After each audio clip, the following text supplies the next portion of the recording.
Bismillahirrahmanirrahim. Assalamualaikum warahmatullahi wabarakatuh. Perkenalkan, nama saya Dimas dari Prodi Ilmu Kelautan STK 220006. Baik, saya akan berpendapat mengenai jurnal tentang aktor dan relasi kekuasaan dalam pengelolaan mangrove di Kabupaten Pesawaran, Provinsi Lampung, Indonesia. Pendapat saya mengenai degradasi lingkungan yang telah memperoleh perhatian dari beberapa dekade terakhir ini menimbulkan konflik lingkungan yang dilakukan oleh relasi kekuasaan tidak setara, juga muncul di dalam pengelolaan mangrove tersebut. Semenjak adanya degradasi lingkungan yang telah memperoleh perhatian tersebut, terjadinya konflik lingkungan yang dilakukan oleh beberapa relasi kekuasaan yang tidak setara yang timbul di dalam pengelolaan mangrove.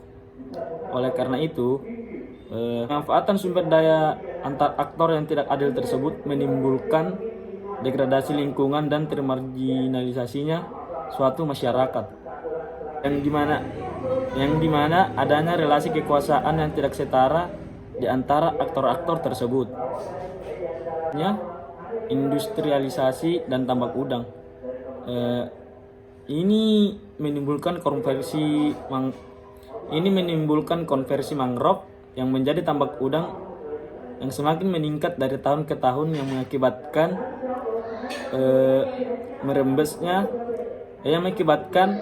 tambak yang berada dekat sawah akan menimbulkan kerusakan pada sawah tersebut sehingga sawah tercemari, begitupun sumur.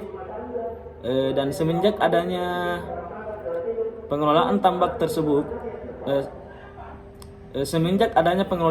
udang tersebut, sekiranya ini meresahkan masyarakat karena membuat masyarakat susah menanami padi, susah mengambil air, jalanan umum rusak oleh akibat alat-alat besar yang dikibatkan oleh tambak udang tersebut. Sebagian masyarakat atau investor, aktor-aktor banyak melakukan pengelolaan tambak udang tapi tidak memperoleh perizinan dari pemerintah daerah tersebut, atau bisa dikatakan melakukan pengelolaan tambak dengan secara liar. Dari hasil pantauan bahwa seringkali didapati aktivitas tambak yang memiliki perizinan kadaluarsa atau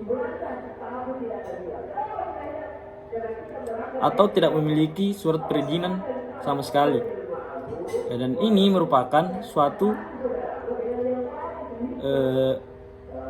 pengelolaan tambak atau aktivitas tambak yang dilakukan secara liar. Ini sangat merugikan daerah mangrove tersebut, karena bahwa kita tahu sebelumnya fungsi mangrove adalah sebagai penahan ombak, penahan arus, dan penahan badai. Ini diambil alihkan fungsinya sebagai bahan tambak, sebagai pengolahan tambak udang.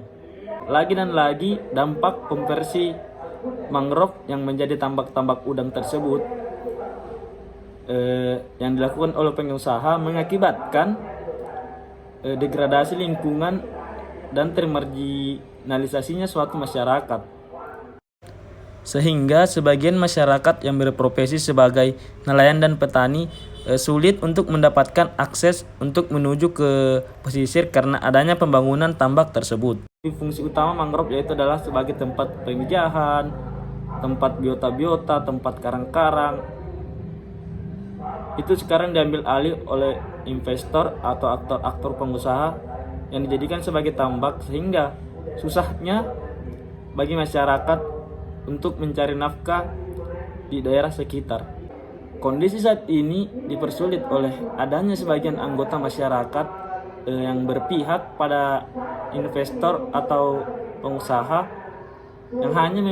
yang hanya mementingkan kepribadiannya sendiri tanpa mementingkan lingkungan, sehingga semakin susahnya untuk mempertahankan lahan mangrove tersebut karena ulah sebagian anggota masyarakat.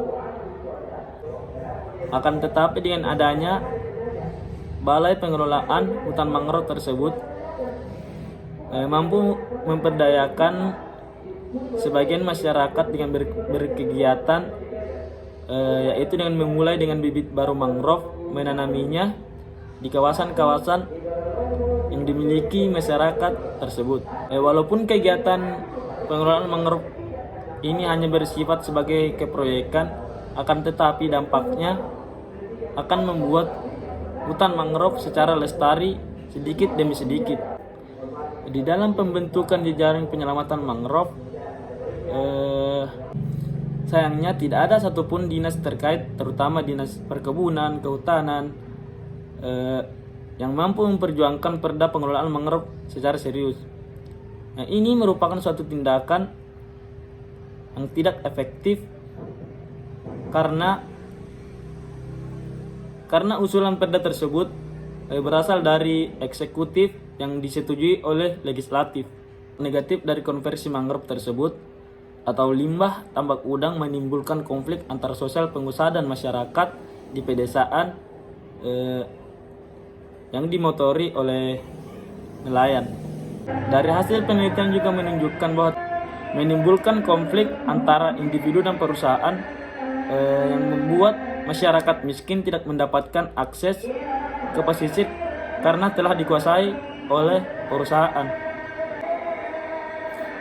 Di dalam pengelolaan ulang kembali mangrove, selain aktor-aktor yang terlibat langsung dalam pengelolaan mangrove tersebut, adapun juga terdapat aktor dari TNI Angkatan Laut yang ingin menjadikannya sebagai pangkalan laut. Oleh karena itu, pelestarian kawasan mangrove akan semakin dijaga oleh tentara tersebut karena lokasi tersebut dijadikan sebagai tempat sarana pelatihan tempur oleh TNI Angkatan Laut.